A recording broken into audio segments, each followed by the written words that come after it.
Hey guys, it's IOGuard here. So although the new iPhone 14 promises plenty of upgrades, including a new 6.7-inch iPhone 14 Max to replace the Mini, all eyes seem to be on the iPhone 14 Pro series this year. And that's because the early reports and rumors point to lots of key differences between the regular and Pro models. In fact, if you look at our early iPhone 14 versus iPhone 14 Pro comparison that breaks down all the leaks so far, we could be looking at the biggest gap in features and power ever when it comes to the two different batches of new iPhones. We're talking about everything from cameras and design to charging, displays and overall performance. Here's the biggest iPhone 14 Pro rumored upgrades so far. Apple has used the same general design for the front of the iPhone since the iPhone X way back in 2017. And while the notch has served its purpose well, housing both the front camera and all the tech used for Face ID, it looks like the iPhone 14 Pro and iPhone 14 Pro Max will break from the past. Multiple reports suggest that the iPhone 14 Pro series will ditch the notch in favor of two smaller cutouts on the front of the display.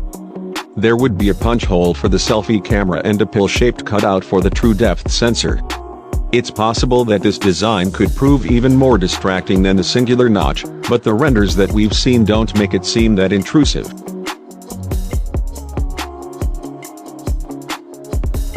Despite sticking with the main 12MP camera for ages, Apple continues to make the best camera phones around. And that's because it has continued to enlarge and improve the sensors behind these cameras while also enhancing its computational photography. Still, pro-level users prefer more resolution to work with, especially when it comes to cropping photos after the fact. And they could very well get their wish if the reports around a 48MP wide camera prove true for the iPhone 14 Pro series prove accurate. A 48MP camera on the iPhone 14 Pro could also use pixel binning to resolve high megapixel shots to 12MP pics for easier sharing.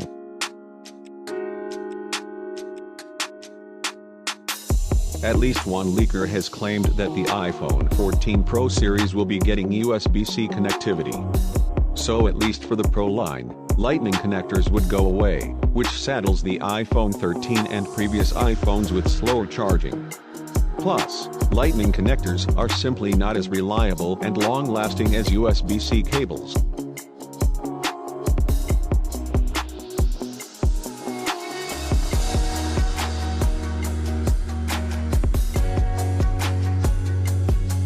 We're hearing conflicting things around the iPhone 14 Pro specs, but Apple analyst Ming-Chi Kuo has claimed that the new A16 Bionic chip may be reserved for the new iPhone 14 Pro and iPhone 14 Pro Max.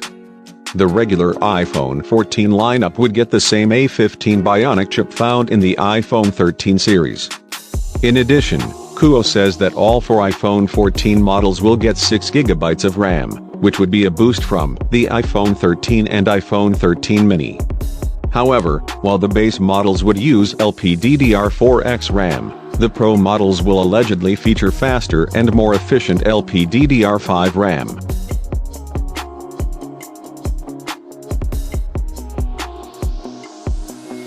A 120Hz promotion display for the iPhone 14 Pro and iPhone 14 Pro Max is a lock since it would just carry over from the iPhone 13 Pro line. Meanwhile, the regular iPhone 14 is tipped to feature a new 90Hz refresh rate, up from 60Hz. So the iPhone 14 Pro series will presumably still offer the smoothest scrolling and overall performance.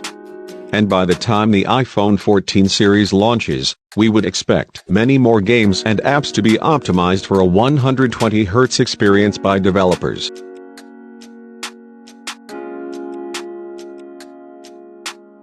It makes sense for the iPhone 14 series to get the most advanced upgrades, especially since they should continue to demand a premium.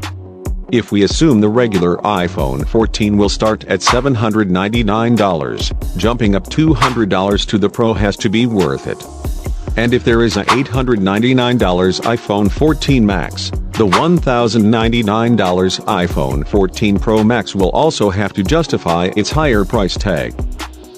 Please subscribe to my channel. Inshallah, I will see you in the next video.